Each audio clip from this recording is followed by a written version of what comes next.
মুন্সিগঞ্জের সিরাজদি খানে আধিপত্য বিস্তারকে কেন্দ্র করে মোহাম্মদ হাশেম নামের এক যুবককে কুপিয়ে হত্যা করেছে প্রতিপক্ষ। সোমবার বিকেল ৫টার দিকে লতবদি ইউনিয়নের রামকৃষ্ণদী বাজার এলাকায় এই ঘটনা ঘটে।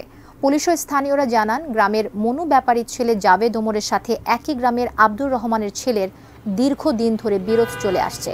সেই বিরোধের জের ধরে গত ৩১শে মে রামকৃষ্ণদী বাজার মাঠে ক্রিকেট খেলার মাঠে দুই পক্ষের মধ্যে মারামারি হয়। আর এরই জেরে সোমবার বিকেলে জাভেদ ওমরের লোকজন জহিরুলের লোকজনের উপর হামলা করে এবং নিহত মোহাম্মদ হাশেমকে চাপাতি দিয়ে উপর্যুপরি আঘাত করে। এতে ঘটনাস্থলেই হাশেম মারা যায়। এ বিষয়ে আইনগত ব্যবস্থা গ্রহণ করা হবে।